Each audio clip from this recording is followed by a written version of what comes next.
Good evening and welcome to Our Health, Our Community, Mobilizing for the Survival of Black Women Beyond COVID-19. I'm Linda Goler-Blount, President and CEO of the Black Women's Health Imperative, and I'm really pleased to invite you all and welcome you all to participate in this discussion today. It'll be really exciting, really powerful, really insightful. This has been part of a series of conversations, 2 national and 4 regional conversations that we have co-hosted with the National Coalition of 100 Black Women. And this is our second national conversation on COVID-19 and Black women's health issues. When we started this series about a month ago, there were 1.1 million fewer cases of COVID-19 and 60,000 fewer deaths. We're currently at 5.2 million cases and over 165,000 deaths. And we know that these numbers are underreported. We don't know the full extent of COVID-19 or its impact on the American population, and certainly not on Black people. Because we don't have a good system of testing, contact tracing, and isolation, we may never know. Some epidemiologists estimate that the number of cases that are reported could be off by an order of magnitude. But we do know that Black people are disproportionately affected. Black people are 23 to 30% of all COVID-19 cases and deaths, and we're 13% of the population. By 2022, the projections are that without effective mitigation strategies or a vaccine, there could be 400 to 600,000 deaths among Black people alone. And when you look at the economic fallout of unemployment rates approaching 25 to 30% over the next 2 years, that means that the Black population could experience a poverty rate of somewhere between 35 and 40%. And then we add to that the heightened racial tensions. The psychologists are now reporting seeing increased rates of PTSD, post-traumatic stress disorder, on Black women in particular. And the research has been demonstrated for almost 30 years, and it's clear on the relationship between experiences of racial discrimination and maternal mortality, infant mortality, and obesity-related conditions and premature deaths. We end up with a terrible combination, which results in what we call deaths of despair among the Black population. And if this happens over the next 3 years, every Black person in the US could lose a first-degree relative to COVID-19 and related causes. What a difference a day makes. The announcement of the first Black female vice president candidate on a major ticket happened yesterday. And I can tell you what we're hearing from Black women across the country is a sense of hope, of optimism, of encouragement. Millions of Black women across the US have expressed on social media their delight and support for the selection of Senator Harris. We've been hoping for leadership in public health since the pandemic began. We've been hoping for leadership who understands that health disparities are real. We've been hoping for leadership that has actively worked to promote health equity among all populations. Senator Harris has sponsored legislation to reduce Black maternal mortality, Black infant mortality, and to focus on the importance of science and evidence in setting policy and following the guidance from scientists. The Black Women's Health Imperative helped lead the legislation that she sponsored on uterine fibroid tumors. Last week, Senator Harris introduced this legislation that will help reduce needless pain and suffering from a condition that affects 80% of Black women. Next month, the Black Women's Health Imperative will release its pandemic guide with research and resources and strategies for Black women to protect themselves and their families from COVID-19 and to deal with the impact it has on our lives and our communities. And after that, we will release Black Women Vote, a health policy agenda for Black women. This will be our second policy agenda, and this one will be an expanded version which will cover key health issues and key health legislation for Black women. It will also have a scorecard in it. So those of you who do get out the vote work can use it to make sure that your constituencies are informed on key issues, key legislative issues on Black women's health, and that they can know where their candidates are standing on these issues. And then after the election, the scorecard will allow you and others to hold elected officials accountable for their promises during this election season and their campaign. 3 years ago today, we witnessed almost unimaginable hate in Charlottesville, Virginia. We continue to see it aimed against people who protest peacefully against police brutality and racism. We do have a long way to go, but we can get there. This is why this meeting is so important. We'll hear from business leaders and experts who will discuss innovation and strategies in technologies and therapeutics to advance the fight against COVID-19 and its disproportionate impact on Black and Brown people. We invite your questions of these leaders. We need to work together. We need strong partners. And that's why I am so proud to work with the National Coalition of 100 Black Women and its president, Virginia Harris. Virginia and the NCBW has been a strong partner to the Black Women's Health Imperative. And you'll find no one and no group more committed to Black women's health and being a sister in this fight against health disparities and inequalities. President Virginia Harris is dynamic, highly respected. She's a public servant, unparalleled, and a community leader. And she has served as a member of the Metropolitan Atlanta chapter of NCBW for 29 years. Her accomplishments and commitments to service, public service, are really unparalleled. She served on the board of directors for numerous organizations, and I'll just name a few. She's a past president of Albany State University Foundation. She's a past chair of the National Forum for Black Public Administrators, the American Red Cross Advisory Board, the Southern Education Foundation, and she's a member of the Women's Ministry Council and the Ladies Usher Board at the historical Ebenezer Baptist Church. We are proud to be a partner with NCBW. We look forward to working with you, Virginia, and with NCBW going well into the future as we fight against health disparities, inequalities, and injustices that lead to poor health outcomes for Black women. Thank you for being such a strong partner to Black Women's Health Imperative and being my sister in this fight. President Virginia Harris, thank you. Thank you, Linda, for that very kind introduction. And it has been a wonderful partnership. We have been working together as partners for the last 2.5 years. It is my honor to bring greetings on behalf of the National Coalition of 100 Black Women and our 61 chapters in 27 states.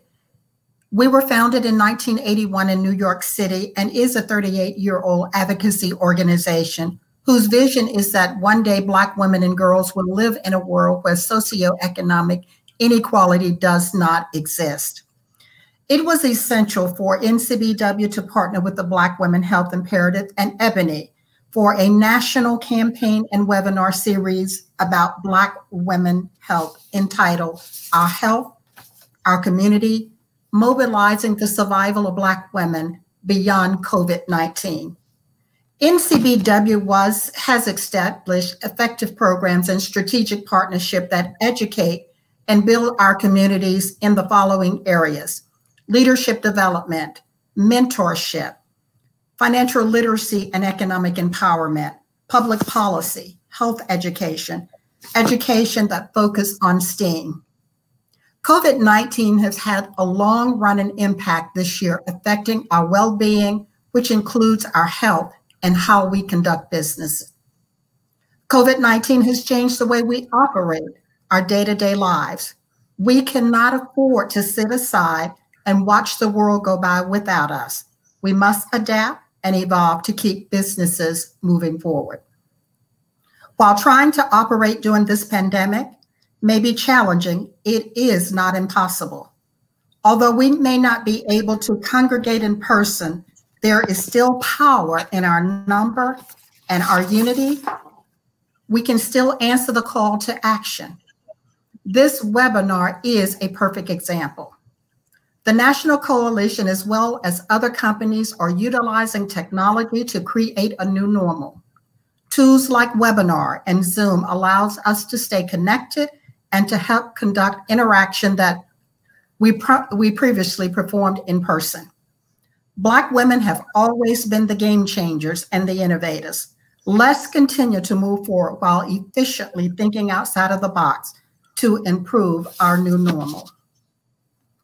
And now it is my pleasure to introduce our moderator for the evening. Award-winning journalist Suzanne Malveaux served as the network national correspondent, covering politics, national news, international events, and culture. Previously, she co-anchored CNN Around the World and co-anchored the network's Emmy-winning coverage of the revolution in Egypt and the network's Peabody Award-winning coverage of the Arab Spring. She covered the White House for more than 10 years, covering 5 of our living presidents and first ladies, and interviewed all 5 of them and the first ladies. I introduce to you our moderator for the evening, Suzanne. Thank you very much, Linda and Virginia. I really appreciate the invitation and the opportunity to be a part of this very important conversation. Thank you to the Black Women's Health Imperative, as well as the National Coalition of 100 Black Women, as well as EBONY Incorporated. And of course, I would like to thank all those who are participating this evening online for joining us. I'm sure you have many of you children, big and small, at home, as well as your own jobs. So we appreciate you taking the time to be a part of this very critical conversation. I will be brief in just telling you why this is important to me personally. My father, Dr. Floyd Malveaux, was the former dean of Howard's Medical School, Howard University Medical School. And his area of expertise was microbiology, asthma, infectious diseases. He and Dr. Fauci were colleagues for many years. My father passed away in January, and I think about him all the time. And I wonder what he would think about the time we're in now, this pandemic, COVID-19. This was his jam. This is what he would have loved to have participated in. And his life mission was to address health disparities in our community, in the Black community and the underserved.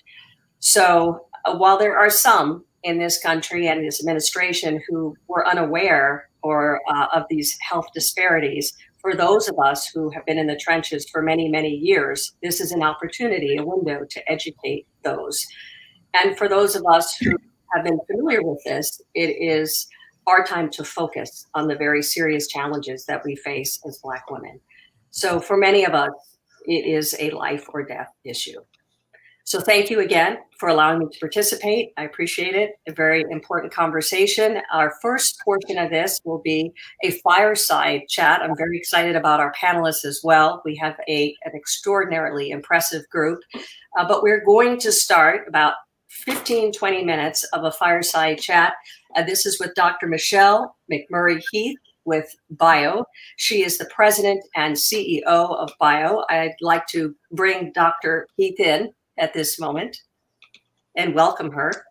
Thank you. Good evening, everyone. Good, thank you. First of all, is it okay to call you Michelle, or should I? Yes, please call me Michelle. Okay. So Michelle, congratulations on your position.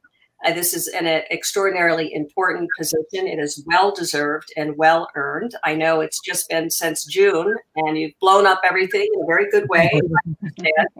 So you come to this with a very unique background as a medical doctor, a molecular immunologist, an Obama administration policy advisor, as well as a Black woman.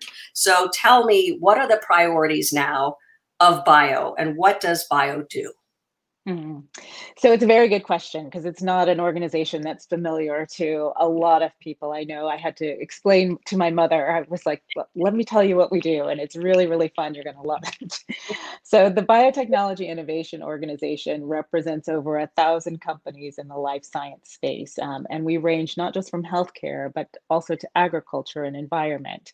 And to me, it's really about advocating on behalf of the research and the science that those companies try to bring to patients and consumers. And I think that's vitally important because I spoke about my mother. I'm the daughter of a public health nurse, born and raised in Oakland, California, and I grew up watching my parents trying to deliver healthcare to vulnerable communities. And I know it is so important, not just that they receive the medicines that are on the shelf today, but that they are within reach of the medicines of tomorrow. We need cutting edge breakthroughs in the African American community more than perhaps any other. And so it's so important that our children growing up today have access to clean air, nutritious food, clean water, and the hope and the promise that medical science can deliver to really hopefully address those chronic unmet health needs in the African American community. So one thing that you've done immediately is you've set up an agenda. It's called an equality agenda that you have put out. And what does that mean when you look at the corporate response to COVID-19? What is on that agenda? Yes, so we're calling it Bioequality Agenda. And it's amazing because we've had the opportunity to look across those 1,000 companies, and we range from the very large companies that produce pharmaceuticals that people are familiar with to very, very small companies. And in fact, 95% of BIO's membership are those small entrepreneurial companies that are very enmeshed with their communities and are creating amazing jobs for the people around them. So the bioequality agenda is focused on 3 areas. The first is ending healthcare disparities. And we wanted our companies to step up to the plate and do what's within their power to do to try to address injustice. So first and foremost, it's making sure that we're out there advocating on the national and global stage for access and delivery of COVID vaccines and therapeutics to all vulnerable communities. Second of all, we want to make sure that there is proper representation of African American and women patients in clinical trials. So we know the history is fraught around clinical trials, and there are many reasons for mistrust, but it's so important. If our people are not studied in the medical trials of tomorrow, we will not know whether or not the therapies that are produced are going to work for us. I mean, just the fact that we're seeing 3 times the rate of death and mortality in the African American community from COVID than is witnessed in our white counterparts tells you that there are different factors at play. And we want to make sure that anything that's developed to try to combat COVID is focused on addressing those different factors as well. The second plank is really around career opportunity and advancement. So many of our companies have programs to try to mentor and foster the development of minority scientists and entrepreneurs. I, for one, was the recipient of a United Negro College Fund Merck fellowship program when I was in graduate school. But often once the candidates go through these programs, they're kind of lost to follow up. And we are creating what we call kind of a LinkedIn-like community of all the alumni of these programs across the nation, so that as our 1,000 companies are seeking to fill positions, they can look to that list of qualified, phenomenal minority candidates and put them at the top of the list. And then the third and final plank is focused on economic development. We know that coming out of COVID, we are going to have to build back better. We are going to need a biorevolution to make sure that we have the economic development and the wealth creation in our communities to climb out of the hole that we are finding ourselves in. And so we have a very powerful buying power within the biotechnology sector, and we have vendors that support our companies throughout the supply chain. And we want to make sure that our companies are patronizing minority and women-owned businesses. And we want to make sure that when the National Institutes of Health awards grants to burgeoning entrepreneurs, that they are including African-American entrepreneurs in that grant program, which to date, they have not done such a great job at. So there's a lot to do, and that's just the tip of the iceberg, but that's where we're going to start. And we are bringing together our diversity and inclusion officers from across our companies in the fall to have a frank conversation about what more we can do and how best to have an impact. And what we're seeing, which is very unique when you're dealing with COVID-19, is that there's a race to the finish, if you will, for this vaccine, and a pace that we have never seen this before. What does that tell you about the ability in your community, in the science world, about what is possible, what is capable when you put your mind and make a goal, and then their resources and the rules are broken when it comes to COVID-19. We're not following the same rules here. What does that say about the potential for cures, vaccines for other kinds of diseases? I think it tells you, Suzanne, that we have set our sights too low, that we are capable and able of doing amazing and making amazing scientific progress in relatively short amounts of time. But it takes several things. It takes a focus on getting to the finish line and actually producing products for patients, not just science for science sake, although research is important. We need to be trained on what patients need. Two, it tells you that we need cooperation between companies, between countries, between private sector and public sector. We need to break down the silos of the different stakeholders that are involved in the scientific research process. And then we need to ask critical questions about what is really required before we bring new therapies to patients. I think you're seeing a complete revolution of the regulatory paradigm. So I spent 5 years at the Food and Drug Administration, and the flexibility and the creativity that we're witnessing right now in terms of how the Food and Drug Administration works with researchers to make sure that their technologies are tested as quickly and as accurately as possible, so that we get assurances that they are working and that they are safe, but that we also get them out to patients that are waiting. And what's been so amazing about COVID is that everyone across the country right now knows what it feels like to wait for a biomedical breakthrough, to be dependent on science, to really give you hope and opportunity. And patients of chronic illnesses have known what that has felt like for quite some time. And we all now see how important it is to break down any barriers to progress. Michelle, I'd like to ask you, because you and I have spoken about this before, if you wouldn't mind sharing with our audience your own personal story regarding your husband and your own experience and why clinical trials is so personally important to you. Yeah, it's interesting. We spend a lot of time talking about the scientists over there or the pharmaceutical companies over there, and it's often an us or them conversation. But most of the people I've had the privilege to work with through my 20 years in science and health policy are either patients themselves, family members of patients, or keenly aware that one day they will be one or both. And so it's important to realize that we're in this together. I was working at Johnson & Johnson for about 5 years when I received the call from Bio and in January of this year. And in December, my first husband, who I had stayed close to, passed away from cystic fibrosis. Now, cystic fibrosis is a genetic illness. He was diagnosed at a very young age. And when he was 4 or 5, his physicians told him that his life expectancy would probably be to 18. He lived to 50, which was incredible. He had a lung transplant. He got to see many of the amazing breakthroughs for the cystic fibrosis community, but there are many more that have since become available that have completely transformed the expectancy of young patients with cystic fibrosis. There are many of them who now look to have a normal life expectancy. And that's an incredible amount of progress that's been made in a 30-year time span. And I recall, when I was in medical school and Peter was really trying to decide whether or not he was going to go on one of the new clinical trials for a breakthrough drug called DNase.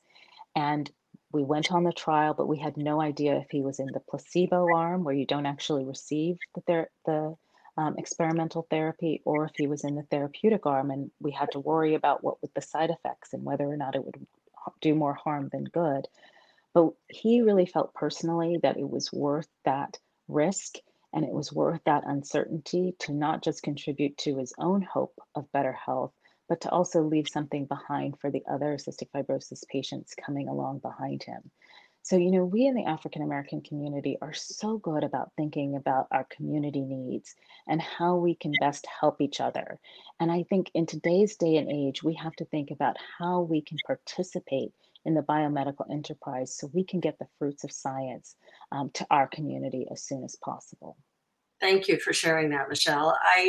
There's a lot of skepticism in our community as well, as you had noted before, when you think about things like the Tuskegee experiment, Henrietta Lacks, all of those things.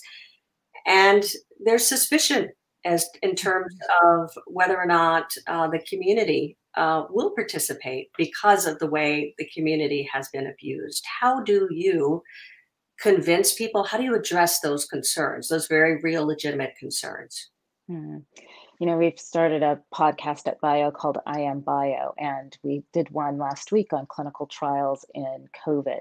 And there was a young patient who's participating in the Moderna COVID vaccine trials who put it better than I ever could. And she said, you know, I was keenly aware of Tuskegee. I was keenly aware that there were African-American men who, over the period of 20 or 30 years, were denied available treatments for syphilis in the name of biomedical research. But I decided that if I let them deter me from being involved in this COVID trial, then they would have won twice. So if we don't want the perpetrators of those horrible bioethical disasters to defeat us, then we have to figure out how we can put our very legitimate concerns behind us, ask the right questions, but be involved in the solution, because we do not want them to continue to lock us into second-class biomedical status because we haven't been participating in the research. So do it because you want to see a new day, because you want things to operate differently, because there are now laws in place that prohibit things like we saw in the Tuskegee experiments, because you are protected and because you want to be part of a brighter future. You've also talked about science as a social justice issue. I have never really heard it put that way. Explain what you mean by that science is accessible or should be accessible. Maybe we need to think about science as a community in a different way. Well, to me, it's just so glaring. And, you know, when you look around at our really most vulnerable communities, they need clean air so that they have less rates of asthma. They need clean water so they're not exposed to lead like we saw in Flint, Michigan. They need nutritious food so that they can grow in a normal way and not face high rates of obesity. And they need healthcare breakthroughs that don't exist today, but have the possibility of existing tomorrow. And in each one of those situations, the answer is science. And if we don't claim our right to that scientific progress, then we are going to remain in a vulnerable situation. So to me, anything that cuts off the flow of progress, of scientific progress to those critical needs, or anything that makes people doubt the ability of science to transform their lives, is another way to perpetuate injustice. And we need to think not just about how we make science affordable and accessible to patients. That, of course, it needs to be. But we also need to think about how we continue to finance and focus the scientific research on the needs of our community so that we have access to the solutions of tomorrow as well as the ones today. Michelle, I'm going to bring in the rest of our panelists so we can expand the conversation before we open it up for questions and answers. So if we can actually go ahead and have our panelists join us. I know they're backstage. So we have Dr. Karen DeSalvo. She is the Chief Health Officer of Google Health. We have Dr. Eric Dubé. He's the CEO of Retropin. And we also have Erin Mitchell-Richardson. She's the Vice President of Inclusion and Diversity at Kimberly-Clark Corporation. Thank you all for being a part of this very important discussion. Thank you for having us. Thank you. Let me start off with you, Karen. You were a primary doctor for decades before assuming your role at Google Health, and you practiced medicine in New Orleans primarily with the underserved, the uninsured, and you also served the community after Katrina when you were a professor at Tulane. So what did you learn in your experience in New Orleans that you bring to the table when you approach your job at Google Health? Well, Suzanne, I practiced medicine for a couple of decades, primary care and internal medicine in a variety of settings, but mostly in Charity Hospital, which was the public hospital in New Orleans, very storied for many people. Some people might remember it from Katrina getting flooded.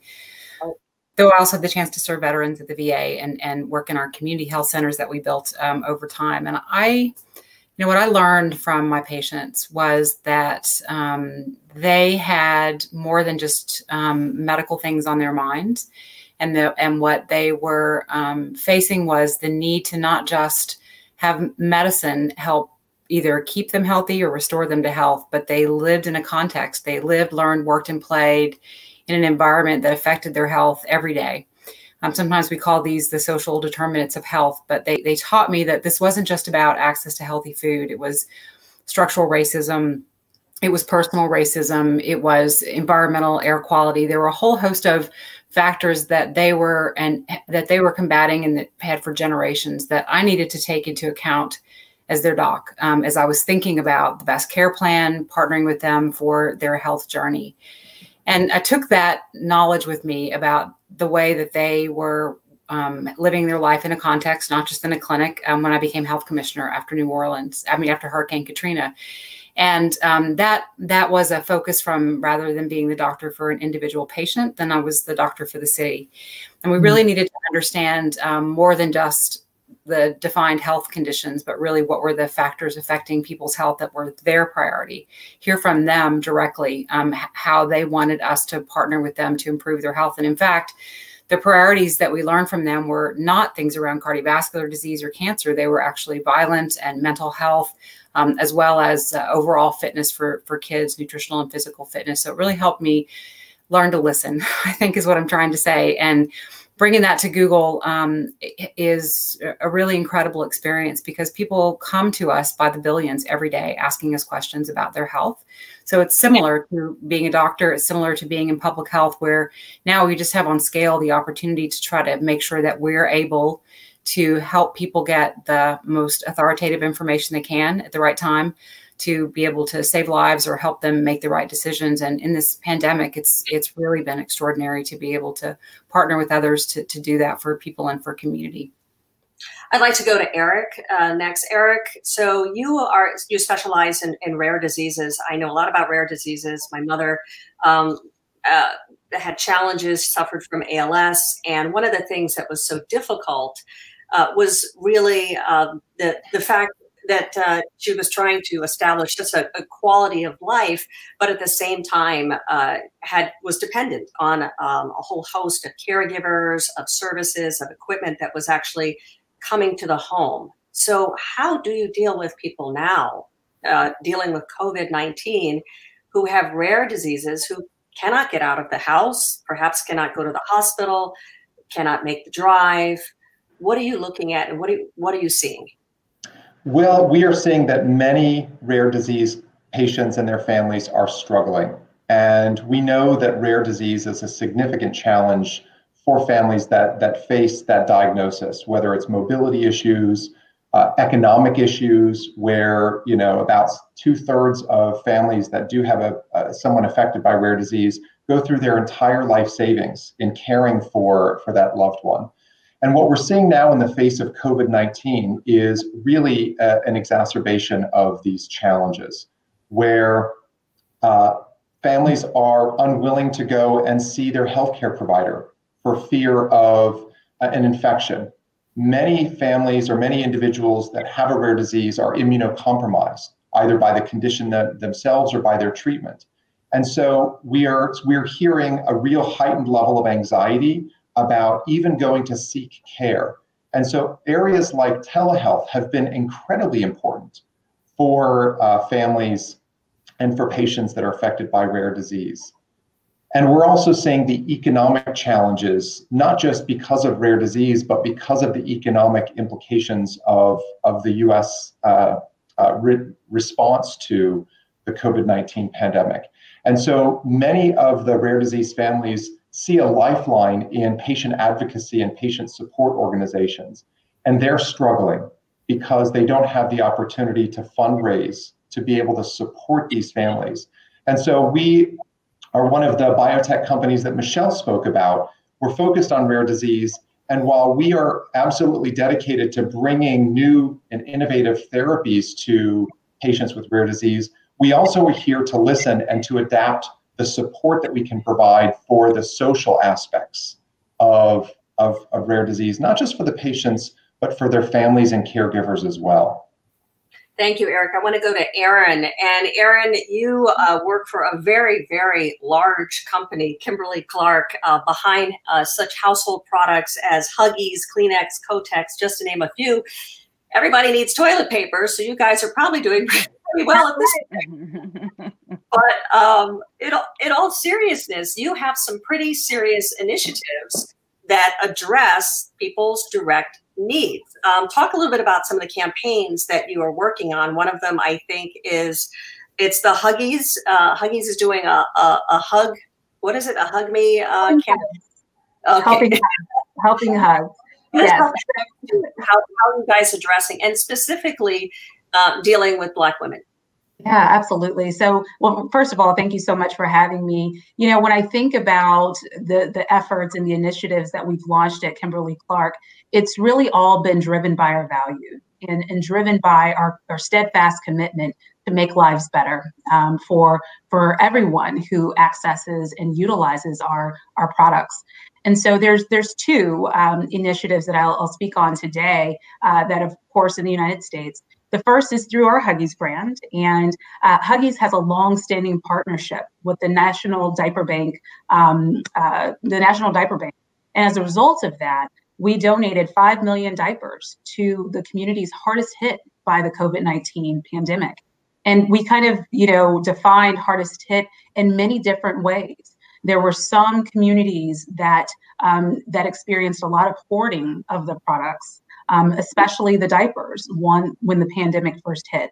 There were some communities, including communities of colors and Black communities, that experienced lost jobs, furloughs, reductions in pay, and so were unable to afford some of these very basic essentials for their children.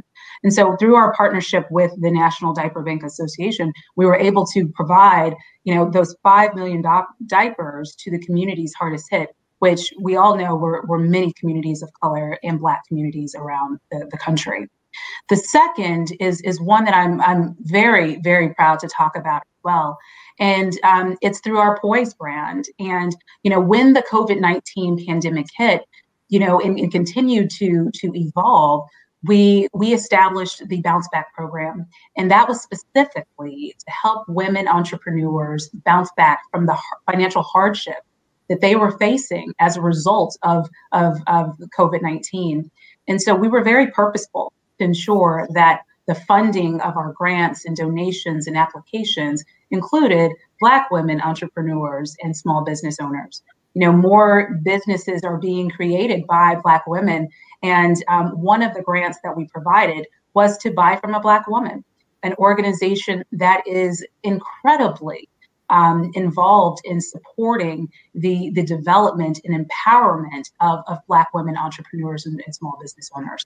So we were able to provide that donation and grant to that organization and continue the dialogue, continue to bring visibility not only within our organization of how the pandemic is affecting Black communities and other communities of color, but then also using our platforms through our brands to raise visibility of some of the disparate impacts that COVID-19 is having on some of our most vulnerable populations.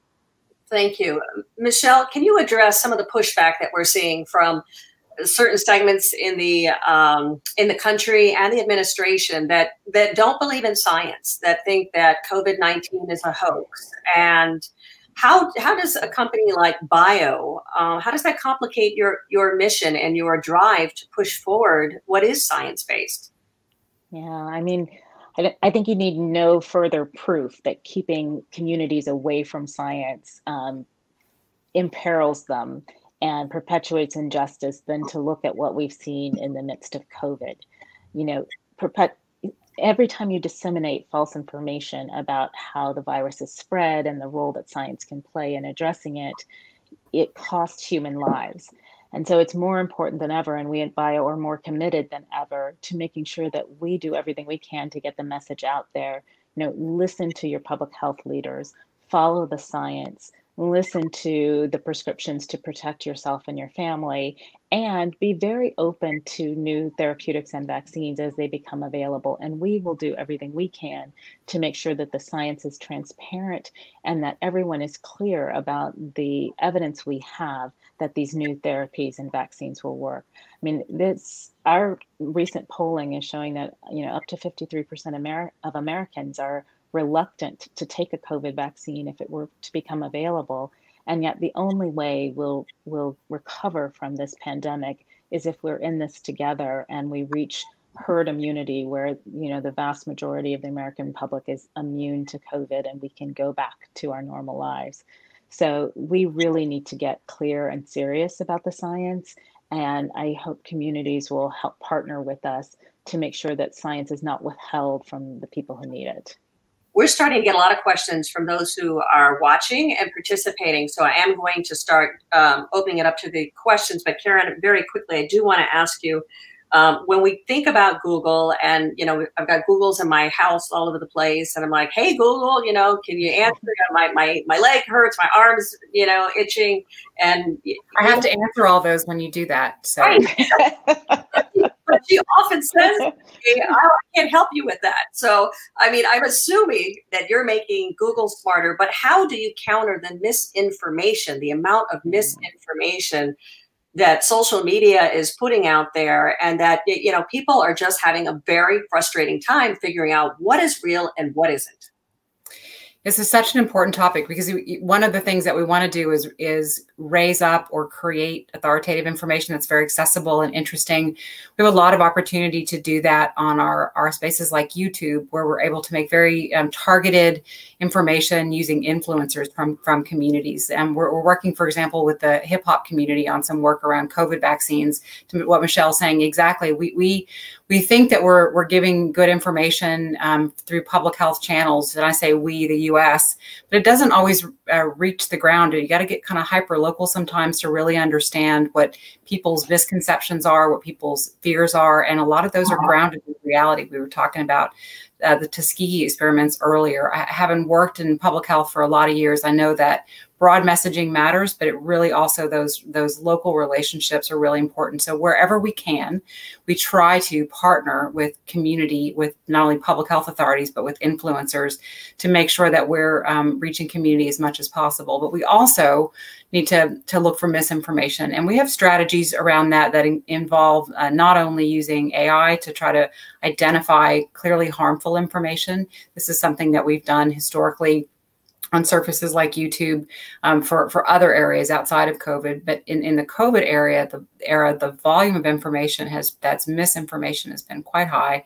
And in some instances, it is true, my team actually looks at videos or looks at information that's coming through just to see if there's anything harmful in the space. So we're completely committed to seeing that we're lifting up good information where it's appropriate. I mean, for example, we've built a whole series of what we call knowledge panels. So if you search on topics either directly about COVID or things that are collaterally related, like increased anxiety or depression or substance use disorder, we can create these knowledge panels, which will not only give people information from places like the CDC or the World Health Organization, but also direct them to places where they can take a screener for diabetes or a screener, in this case, for anxiety. So lots of ways that we're trying to help people navigate. So when they come on to look for that information, if it's not there, we can help them get to a place like the CDC website or partner with an influencer to make sure we're getting better information out there for folks. Eric, I want you to, thank you very much. I want you to take the first question from one of our participants here. I think this is one for you. How do we encourage more African Americans to be living donors for organs such as kidneys when it is African Americans that are primarily the recipient of these transplants and procedures? Right. Well, I think a lot of that is in us as a healthcare industry, whether it's in pharmaceutical companies and biotech companies or in hospitals, making sure that it's actually, that option is made available. I think that there's a significant amount of education that needs to take place also for healthcare providers. And I'd say, while not directly related to organ donation, we're seeing broadly with areas like clinical trials or in offering aspects of involvement in healthcare that many clinicians are not even offering to patients of color. And so I think that this is an example of the bias that exists within the US healthcare system that we have to tackle. And I think one of the aspects is in being able to partner with communities of color and making sure that is, as Michelle mentioned, they see the role that science can play in the better health and addressing these healthcare inequities. So I think a lot of it is in really listening and having these conversations within the community. And Eric, would you address the rare diseases that are more prevalent in the African American community and the Latino community? Certainly. Well, rare diseases by definition affect less than 200,000 people in the US.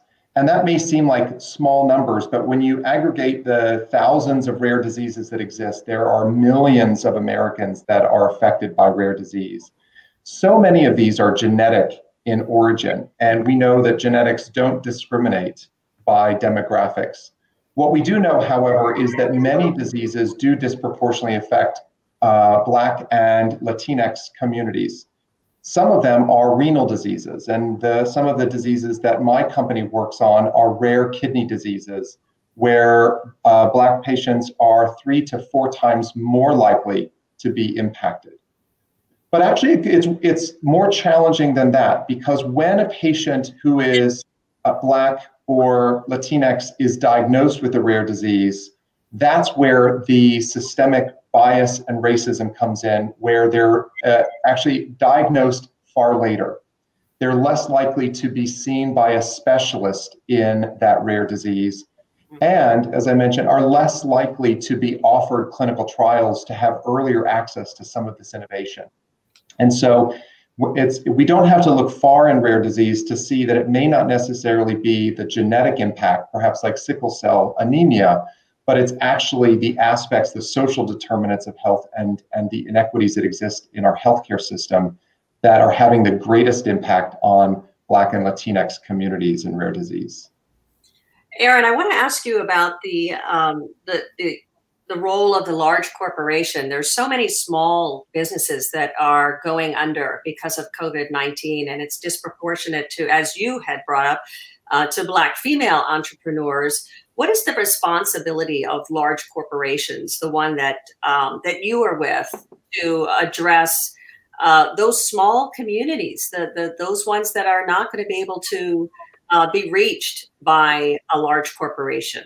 And what are your colleagues? What are your colleagues thinking, doing, saying, feeling as you bring in the role of inclusion and diversity at this moment?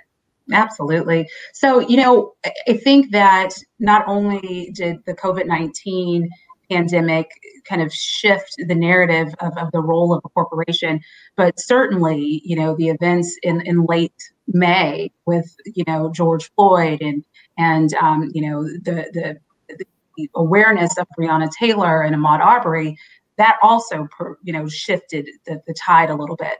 And so for our organization, and also what I'm seeing across the industry, is a lot of companies are really leaning into that social aspect of the responsibility that they already know that they have. And so that is not simply, the broad-based approach to, our foundation, which is at this level, contributes holistically. But what we're seeing is that companies, including Kimberly-Clark, are doing more within the communities and the markets that they operate in. So for us, that's where the community, the local community partnerships become critical. And so as we even embark on our journey to create that understanding or deepen that understanding and that change to be a part of the solution that helps to minimize some of those disparities, we're leaning into different partnerships with organizations that have that are doing work around entrepreneurship or empowerment, or closing some of those gaps that are related to health disparities and some of the reasons behind that. And then as we think about, introducing inclusion at this time, one of the interesting things about what this year has brought us is that a lot of these topics that ordinarily we can separate ourselves from or remove ourselves from or say, oh, that's happening to this population over here, those gaps have closed as well. People are at home now. The news is on. We're able to see firsthand the experiences that people have, their true realities. And so these issues, these concerns have become personal. You know people who are impacted by COVID. You know the effects that it takes, not only on them personally, but for those who have the small businesses. It's more close to people. And as we think about, introducing this concept of inclusion and diversity on a more broad scale, especially during this time, it's relating to people. It's not just being able to step into the shoes of someone else, but we're stepping into the worlds of someone else. We're seeing the world from a different point of view. It's closer to us. It impacts us all. And that is, at least within our organization, but again, I'm seeing it across the board, that is creating a different set of dialogue. And it is fostering a greater sense of collective commitment to really driving forward to minimize the inequalities that we know exist within our world. We have some thank you. We have some very good questions that are coming in. So I'm really going to start to focus more on what we're getting from our audience here. And then feel free, any of you, to jump in if you think that it specifically addresses your area. But this question, there is a significant digital divide and many households don't have good bandwidth or internet access. What are companies doing to support telehealth for low resource rural communities? Who wants to take a stab at that? I guess I can start, and then maybe some others will step in. I think one of the words that I've heard a lot from people in this conversation today there's two really. One is about community, and one is about partnership. The partnership word is one that I hope coming out of COVID-19. I was about to say Katrina, coming out of COVID-19. That we adhere to, because I believe it's making a difference in a lot of areas. And one of those is going to be in the space of telehealth. I think the original thinking was that telehealth was something special for in-between visits, or that maybe it was only going to need to be available for rural health. That's certainly the way medicine approached telehealth for a lot of years. But what we have been learning as a country is that it's a useful tool in many communities and with many individuals, not only for primary care, but for those with significant chronic disease. So it's value add, and people have leaned in, but there are real challenges for individuals who don't have access to technology, laptops, smartphones, broadband, who are seniors and maybe don't have the skills to use the technology. So as we, I think as a country and as any companies or the healthcare system begin to embrace this technology, what we don't want it to do is exacerbate inequities. We want instead for it to close those gaps. And so I don't think really, Suzanne, that we've solved for that completely as a country, but I will promise you that it's on the mind of the people at Google. It's certainly always been on my mind as a doctor, that whatever we implement, especially for leveraging technology, it's an unbelievable opportunity to use it to eliminate inequities. And we need to be super intentional about not allowing it to exacerbate them. Michelle, we have a question specifically for you.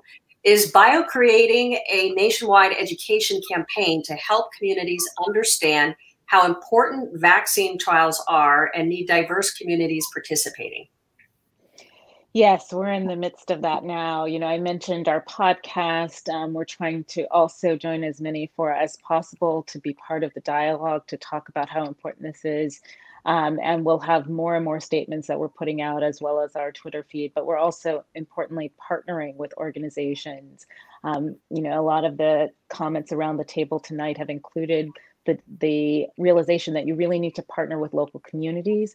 And we have our Council of State Biotechnology Associations that reaches through many of the states and localities across the US. And they've been great partners to date. And we're working with them also to spread the word about COVID to their local communities as well. Eric, how can clinical research be restarted or continued while this pandemic is ongoing? Well, I think this is where a strong partnership for the sponsors of those clinical trials and the patients that are participating and hospitals or clinics have to be in partnership and in constant dialogue. As Michelle mentioned, science has really been seen as the hope within not just COVID-19, but for all of the conditions that don't have approved treatments. And there are many clinical trials that have been ongoing in the face of this pandemic, and it requires a significant amount of agility, but it also requires a resolve for the scientists and for the patients that are participating. And I think that that's one of the aspects that I hope that we, as kind of a broad healthcare arena, takes from this, is that we have to see the patients participating as partners, not as subjects in research, and to understand what their needs are when we design and conduct clinical trials. Areas like COVID-19, or for example, the clinical trials that my scientists in the company are working on, we've really tried to understand what the needs are, and for example, offer home visits or telehealth visits so that they don't have to go to a hospital and potentially put themselves at risk of COVID-19. So I think it's really going to be the agility, but it has to be the resolve of completing these trials. I think it would be a significant shame if we are slowing down the progress that science has in bringing some incredible wave of therapies that we have in front of us. Karen, one of the things you mentioned that you were involved in New Orleans was that you created, there was this a scientific network, if you will, where you had these medical centers, and they're localized so that post-Katrina, people, instead of going to the ER, where normally you would get your care, it was all at a hospital base, but now you have almost these medical pods that are localized throughout the city. And I think that's probably been very advantageous for COVID testing, where people don't have to go to the hospital, but they are actually doing it in their own neighborhoods. Is that part of the solution, do you think? I think thematically staying with partnering with community in how important our work throughout COVID-19 and beyond is going to be. And that was our approach after Katrina. We had, for generations, had a healthcare system where people relied upon largely the emergency room for care, particularly communities of color who were largely uninsured in the structure that we had in Louisiana. And so when the hospitals flooded and we needed to rebuild, we made a very intentional choice as a community that we wanted to meet community where they were, build with community, to have community health centers, what we called medical homes, built in partnership with them. And we built a network that served about 250,000 people across the area that were folks that used to have to wait sometimes months to get into the clinic system in the public hospital. And now we were able to have them on our advisory boards and be a part of our community health worker network and create jobs in those communities. And that network called 504 Health Net is still around today. It's a lot of federally qualified health centers, some of which are involved in sometimes in research and clinical trials, but largely focused on delivering care and working and partnering with community. In COVID-19, they were, though, available and also loud about the importance of getting testing into community and not, for example, only relying on drive-up testing, since a lot of people may not have cars who might be at higher risk. And so these community health centers stepped up with public health and with the healthcare system and started walk-up clinics or bike-up clinics where people could get tested, and have been not only addressing the medical needs of COVID, but also partnering to address the social determinants of health. So I think it's a great story of how partnering with community for the long haul and thinking about how you use resources on the front lines in partnership with them can not only make a difference in everyday care, but even in a disaster like COVID-19.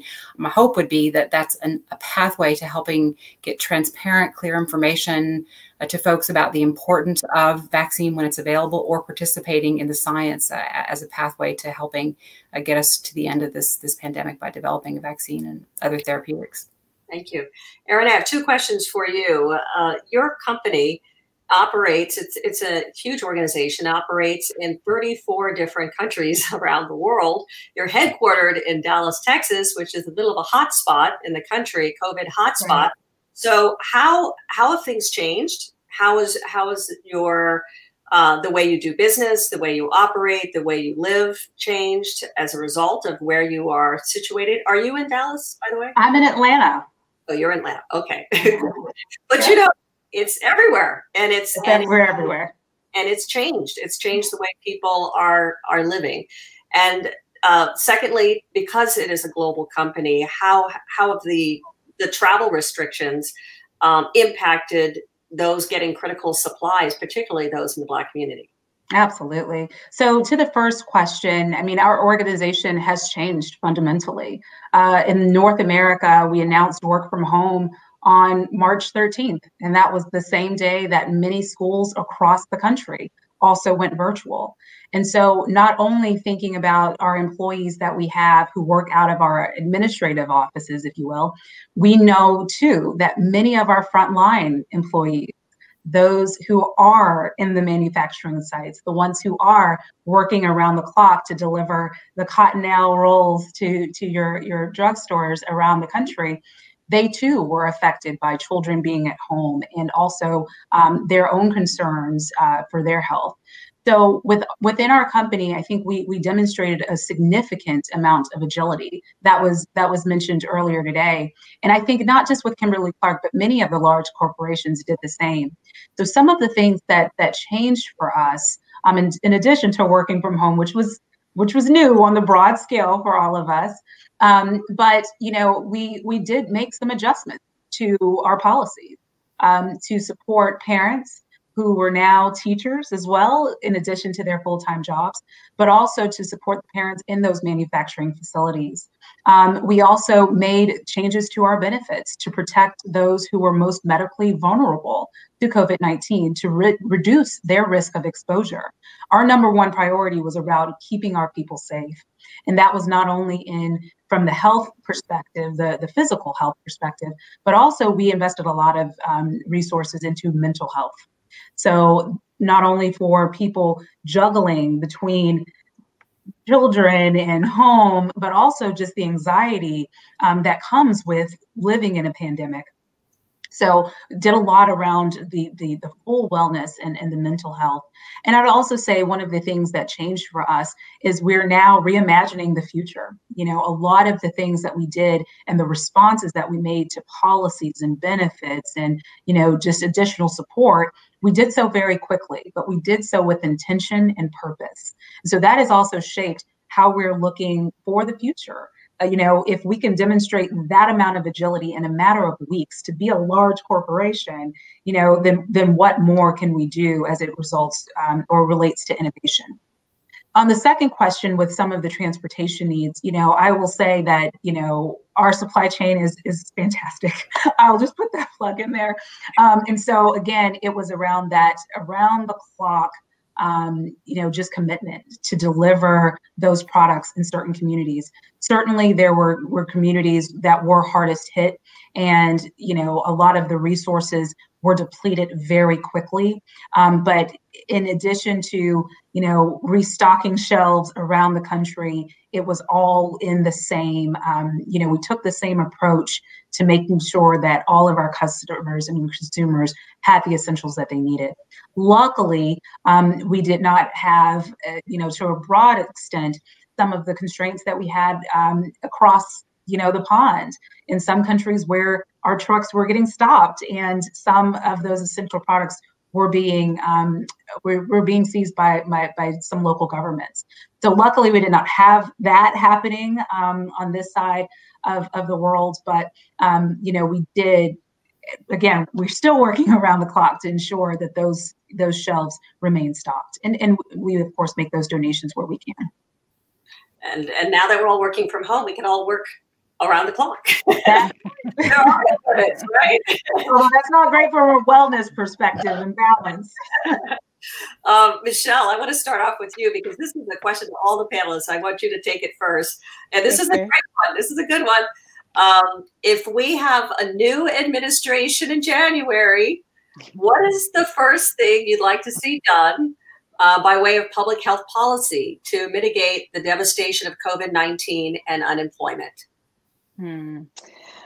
It's a tough one, but a good one. I think the very first thing a new administration can do is declare that there will be no political pressure on clearing a vaccine for the American public for COVID. We don't need anything that raises people's fear, concerns, or doubts about a vaccine, because we need to get it out there. We need to know that it's safe. And our Food and Drug Administration does an amazing job when left to do their work. So that's the assurance I would look for from a new administration.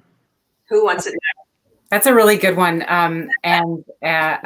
You know, for so many reasons, but I think restoring the faith in the scientific process, which a lot of the career officials that I think probably Michelle and I worked with when we were in the administration are really wonderful scientists, and so I have confidence in them. But I do want the public to have confidence. I'll take a suggestion around data and surveillance. That in the public health, that one of public health's most important responsibilities is to put trusted information out into the public domain, and they've been challenged to be able to do that in a timely fashion. One of the things that Google partnered with Morehouse was with the Satcher Institute to provide some funding for them, as well as some engineers and others to work on a data platform that could begin to look at the impact of COVID-19 in communities of color all across the country and get more granular on the data. But those are the sorts of things that the private sector is able to support and augment what public health can do. But I would very much like to see that the public health system regains the trust of the public in what are the facts, so that we can do the proper planning that we need to protect people and to begin to get back our economy on track. Maybe I'll add that, you know, my view comes from a lot of the experience within HIV, where we see that a devastating impact on underserved communities. And unfortunately, we're seeing much of that play out decades later with COVID-19. And I would really like to see free access to testing for everyone, and for solutions to be built community up. And I think that there's so many learnings that we can have from impacted communities that will be far more effective in that community than if we have a broad approach nationally down. That's something that I think would be... Eric, can you be a little bit more specific? What are you talking about? Certainly. Well, I think access to information, or in understanding not just COVID-19, but also all of the comorbidities that we see are at great risk, that put people at greater risk for COVID-19 and the severity of the disease. And I think that being able to take a public health policy approach that really brings the patient communities and the communities in for the solution, I believe will be fundamentally a shift than what we're seeing take place to date. And again, the view that I have is just from, you know, much of the experience that I saw in the early days of HIV, where, you know, the communities had to have that voice, but there wasn't a receptive government. And I think, unfortunately, we're seeing, you know, some of that play out today. Just I might add a little bit to what Eric said in two ways. One is one of my first jobs was being an HIV testing counselor when I was in college, and and we worked on HIV policy, and one of the ways we did that was very community partnered, to your point, and that made a big difference in the way we thought about messaging and the way that we were trying to translate information with community. The second is about research, which the HIV community had a lot of say and input and partnership in developing clinical trials in the early days, and even into now. So I think there's a number of good lessons to be learned from the way that we came out of that catastrophe, or still in it, but learn to really create with community and not before them. And Erin, do you want to take a stab at that question? And then we've got a ton more coming in now. Of course. And of course, I'm coming from a different lens. But, you know, one of the things that I noticed in the diversity and inclusion space after the 2016 election was a lot of companies started to take more of a stand, more of an approach, more of a commitment to fostering climates of inclusion, to eradicating bias, and not standing for hate speech within their companies or even on the platforms that they advertise on or how they do business. And so what I would be looking for is really in a new administration to lean into a lot of the momentum and, sort of corporate activism that has emerged in the last 4 years, and really giving companies more of an inroads. What do those corporate community partnerships look like? How do we look at different issues that are related to the issues and challenges that our consumers face, and how do we work with the administration to align on those platform agenda items? How do we come together unified to use our strength as corporations, the strength of the federal government, the strength of our community partners, the strength of the health profession and the health field, to really start creating the difference that we know will make our country stronger? Thank you. There's a question for Michelle and Eric. COVID-19 has changed just about everything in our lives. Do you see any new business opportunities for the Black and Brown community to create, to help them to recover from the economic impact of the pandemic? Well, there's so much opportunity in the life science space. Biotechnology is an incredible engine, not just to make our businesses greener and to make food more available and to make medicines more available, but also to build businesses that really supply jobs with good wages that are enough to sustain families. So, I really think anything that folks can do to support that sector and get involved, it will be very, very important going forward.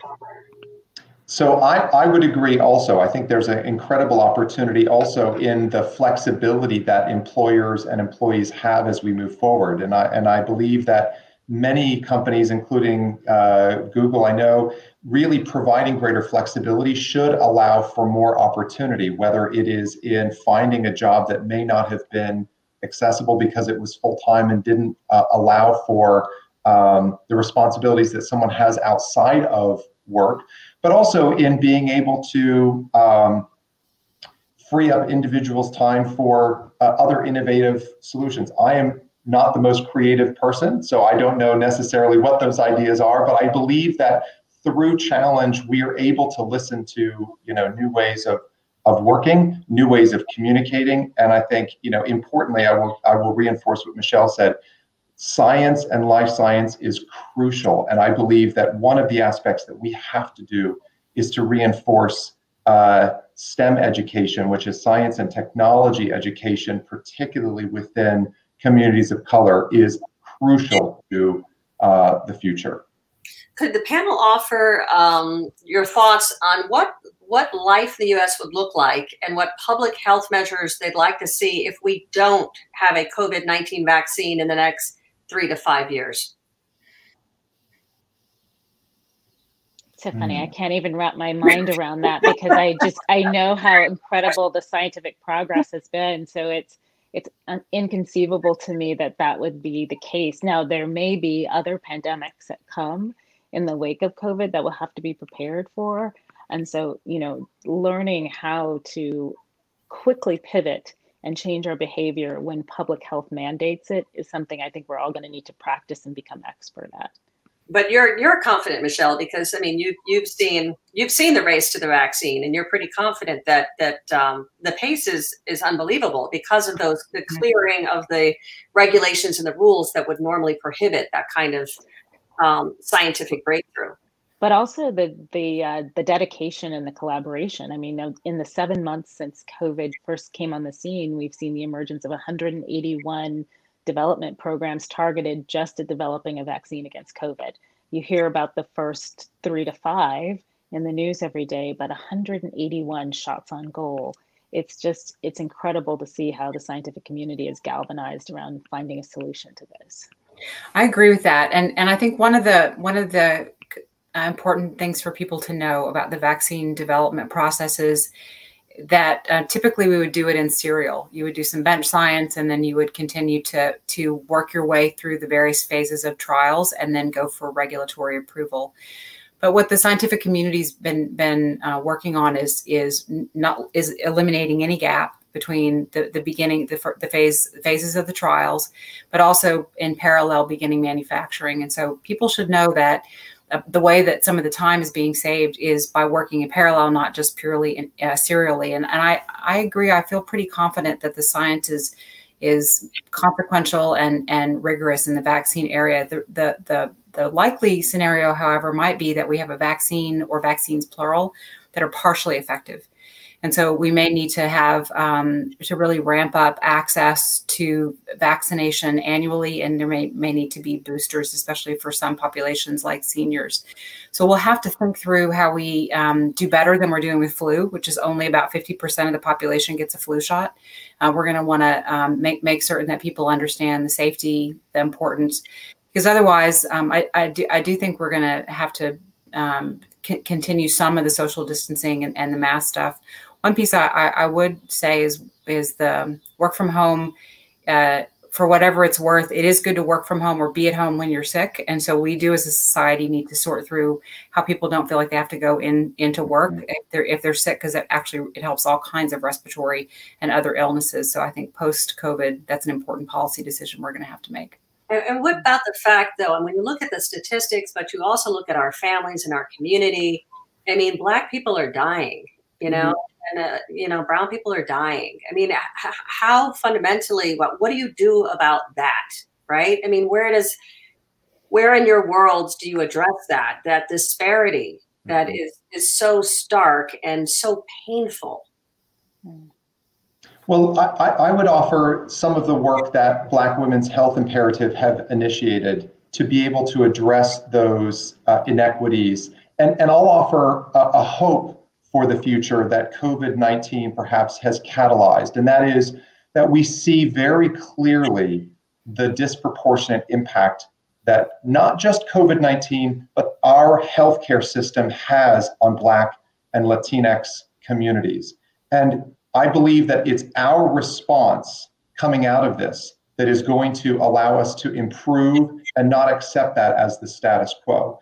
And one of the things that Black Women's Health Imperative is doing, and I'm really proud to be supporting that work, is in rare disease, the Rare Disease Diversity Coalition. And this is a coalition of several dozen of esteemed scientists and community leaders with the sole aim of achieving health equity. And that is what I hope we'll be able to do, and not say we go back to our lives as it was. Going back to our lives as it was is not acceptable if we think about the impact that we had before COVID-19 on Black and brown communities. So I believe this is an opportunity for us to look in the mirror and say we can do better with or without a vaccine. I want everybody to answer this quick round robin question, and then we're going to have to wrap up the discussion. First of all, what are you hopeful about? And then secondly, what keeps you up at night? Go ahead, Erin. Oh goodness, what am I hopeful for? I'm hopeful and inspired, I should say, by this renewed sense of vision and this new awakening that's happening around our country, not only as it relates to COVID, but as it relates to race relations, disparities, and the systemic effects of racism. I'm really hopeful that this new awakening will mean a lot more. What keeps me up at night is thinking about all of the ways that I can use my voice and elevate my voice to make those insights, those revelations that people are coming to work with, make it actionable for them and help them be a better leader. So just thinking about how to take that and make it actionable to change, our workplace experiences. Thank you. Michelle? I always think about my 8-year-old daughter, and she's also my reason for hope and also sometimes what keeps me up at night. And I don't think that's surprising to other parents on the call. But I look at how she and her classmates are adapting to distance learning and the new technology and even the conversations around race. And I'm really hopeful for how they are going to move into the future, not seeing barriers and restrictions in the same way that perhaps I did at their age. But on the flip side, what keeps me up at night is a generation of American children missing half a year to a year and a half of science education, and what that will do for our general level of appreciation for science in the country 10 or 20 years from now. So that's something that I think we still need to find a way to address. Thank you. Karen? I'm hopeful that this has been a teachable moment for us in the U.S.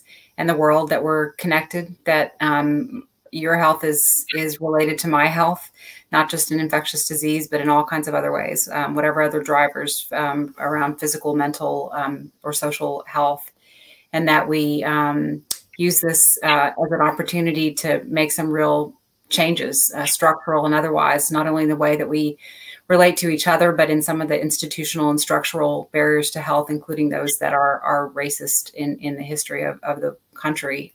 What keeps me up at night is the opposite, that we're going to be so ready to go back to the way things were that we won't take the opportunity to really do something meaningful for the next generations. Thank you, Karen. Eric? Yeah, so I am hopeful for all of the incredible scientists that are working day and night to address and get us through this pandemic. It's incredible to see the progress there. What keeps me up at night is that in a few months, we'll know whether this country is willing to come together and find a new way forward to tackle some of these issues that are facing us. Thank you, Eric. Thank you, all of you, for this very provocative and insightful discussion. I want to bring Linda back, who will wrap things up for us in closing remarks. But I've learned so much, and I'm inspired. So thank you. Thank you, all of you. Thank you. Yeah, and thank you, Suzanne. I too have learned a lot, and I must say, as an epidemiologist, it's nice to hear hopeful things. Thank you for that question. Because we tend to get mired in all the bad stuff and all the bad data. So it's nice to sort of get up above that and say, oh yeah, that all is not bad. So thank you so much, Michelle McMurray-Heath, Eric Dubé, Erin Mitchell-Richardson, Karen DeSalvo. Thank you for your wisdom, your insight, your expertise, for your work. We do have a long way to go, but I'm hopeful that with people like you heading up these kinds of efforts, we can actually make some progress. I want to thank Ebony Magazine for support, and of course, President Virginia Harris and the National Council Coalition of 100 Black Women. And thank you to everyone who's listening. I would encourage you all to share this conversation. It'll be on the Black Women's Health Imperatives YouTube channel. You can still ask questions, and we can answer your questions there. In September, go to the website and download the pandemic guide and Black Women Vote, the National Health Policy Agenda. And most of all, don't give up, have hope, wear masks, keep physically distant, stay socially connected, please. Check on your friends and relatives, loved ones, just make sure they're doing okay. Reflect on this conversation, and I would encourage you all to have hope and be safe and be well. Thank you very much. Good night. Thank you all. Thank you. Thank you.